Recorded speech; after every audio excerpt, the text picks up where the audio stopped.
Let me ask you something that might sound a little ridiculous. What are you made of? Go ahead, answer it in your head. I'll bet you said atoms.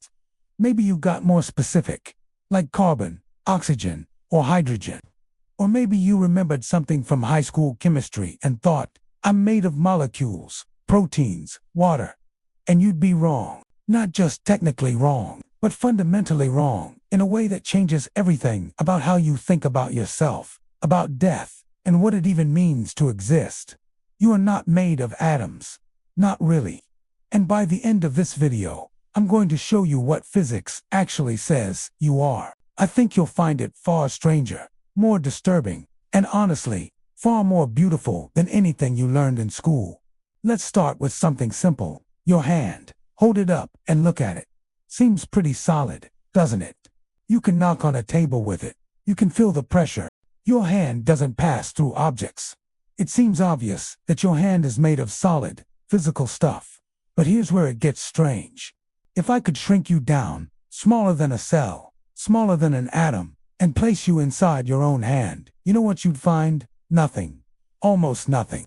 Let me put a number on this to make it real. An atom is mostly empty space. The nucleus, where almost all the mass is, takes up about 1/trillionth of the atom's volume.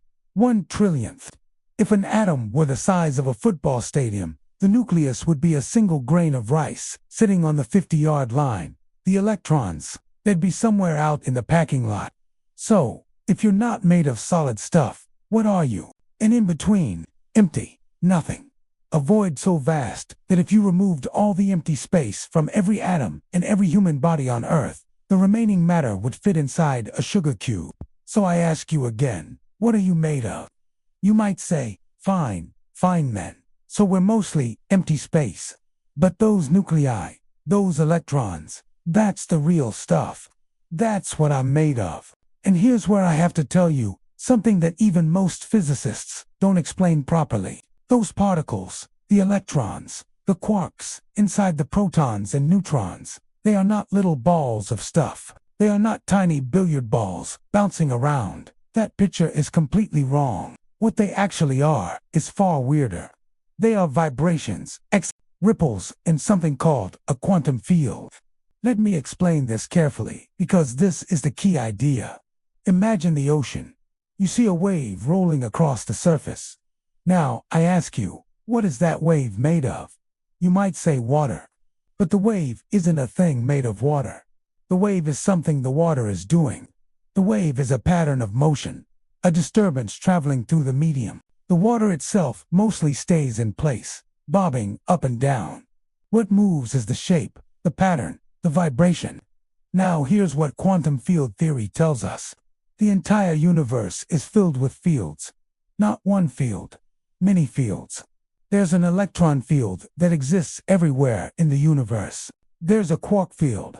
There's an electromagnetic field. These fields are not made of anything more fundamental. They are fundamental. They are the bottom level of reality, as far as we know. And particles. An electron is not a thing sitting in the electron field. An electron is a vibration of the electron field itself. A ripple, an excitation. When we say there's an electron here, what we really mean is that the electron field at this location is vibrating in a particular way. You are not made of particles. You are made of vibrations in fields. You are a pattern of excitations in the quantum fields that permeate all of space and time. Let that sink in for a moment. The chair you're sitting on, the screen you're watching, your own body, none of it is solid stuff in the way you imagine. All of it is fields vibrating, interacting, pushing against each other. When you touch a table and feel resistance, you're not feeling atoms hitting atoms. You're feeling the electromagnetic fields of your hand repelling the electromagnetic fields of the table. The fields never actually touch. They just push against each other across empty space. You have never touched anything in your entire life. Not really. Your mother's face when you were born. Your first kiss. The hand of someone you love. All of it was fields pushing against fields across an unbridgeable gap. Now you might say, all right, Feynman, this is getting abstract. Fields, vibrations, excitations. What does any of this have to do with what I actually am? Here's what it has to do with it. If you're not made of stuff, if you're a pattern of vibrations, then the question of what you are becomes very different. Let me give you an analogy. Think about a song. What is a song made of? You might say sound waves, but the sound waves are just a medium.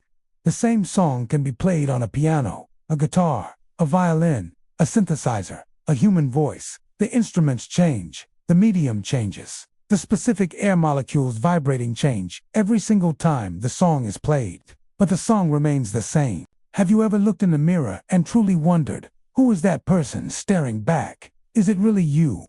We say I so casually. I think, I feel, I am. But what is this I? Is it the collection of memories you hold? The name you were given? The body you inhabit?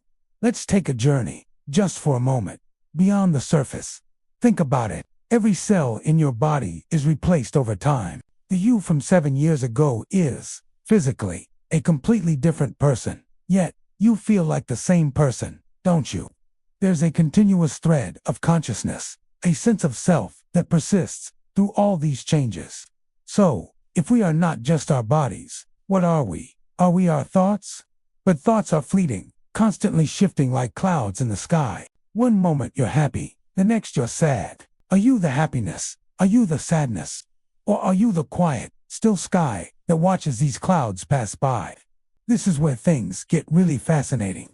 Ancient wisdom and modern physics are starting to sing a similar song. They both point to one thing: energy. Everything, at its most fundamental level, is just vibrating energy. You, me, the chair you're sitting on, the light from your screen, the distant stars, it's all one vast, interconnected ocean of energy, dancing and transforming. So, perhaps you are not a noun, but a verb. You are not a static thing, but a process. A unique pattern of energy, a temporary whirlpool in the great cosmic river. Your consciousness isn't something you have asterisks. It's something the universe is doing through you.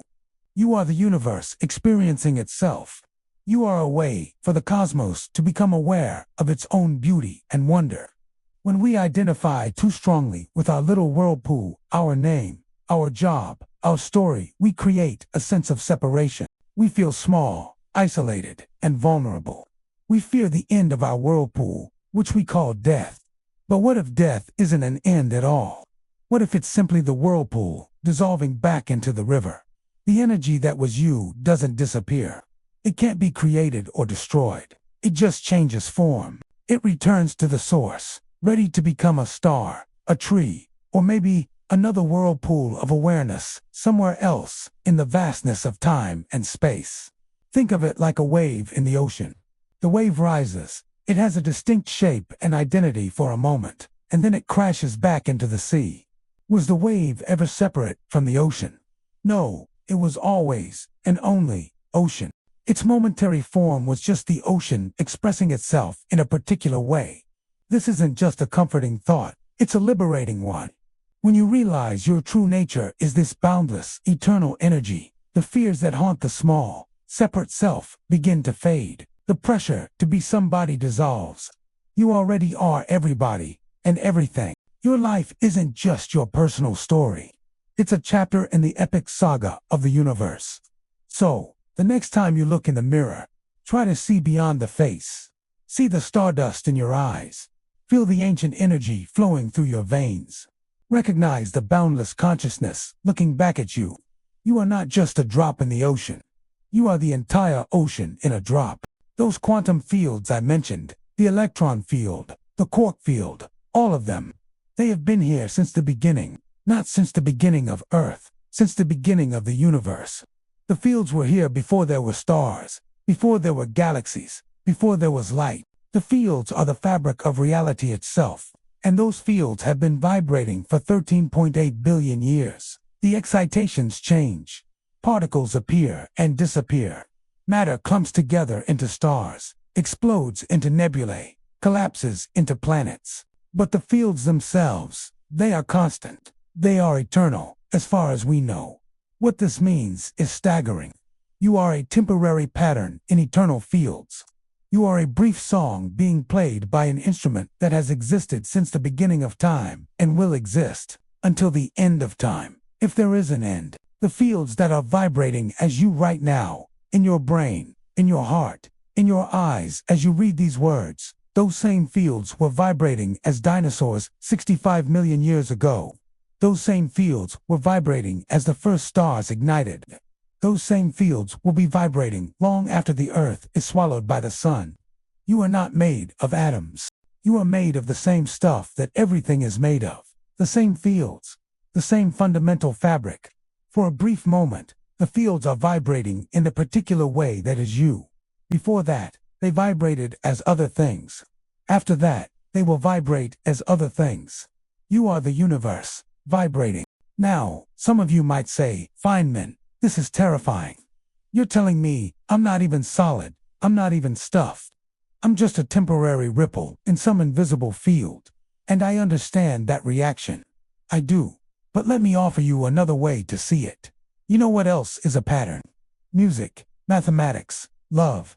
Every beautiful thing in the universe is a pattern, a relationship, an arrangement. The fact that you are a pattern doesn't make you less real. It makes you the same kind of thing as a symphony, as a sunset, as the spiral of a galaxy. And here's something even better. Because you're a pattern, you're not isolated. You're not a separate chunk of stuff sitting alone in an empty universe. You are continuous with everything. The fields that are vibrating as you are, the same fields vibrating as the stars, as the oceans, as every person you've ever loved. We talk about being connected to the universe. But that's not strong enough. You are not connected to the universe. You are a vibration of the universe. There is no separation to overcome. There never was. Ever feel like your skin is a wall, a boundary separating you from everything else out there? It sure seems that way. But when you zoom way, way down to the level of fields, that boundary just disappears. The electromagnetic field that lets you see me right now, it doesn't stop at your skin. The quantum fields that make up everything, they flow right through you and out the other side, continuous and unbroken, stretching all the way to the edge of the universe. This might sound strange, but you aren't really asterisk in asterisk the universe. You are a process that the universe is asterisk doing asterisk. So, let me ask you a question. What are you made of? If you said atoms, well, that's not quite the whole story. Atoms are a useful approximation. A convenient story we tell ourselves, because the truth is a lot weirder and, honestly, a lot cooler. Here's the truth. You are made of vibrations in quantum fields.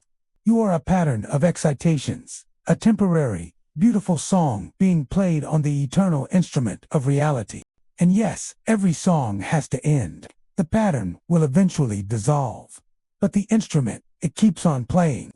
And new songs, new patterns, will always emerge. And that's the main thing I want you to take away from this. The fact that your song is temporary, that it has a beginning, a middle, and an end, doesn't make it meaningless. In fact, it makes it incredibly precious. Think about it. A song that played forever would just become noise.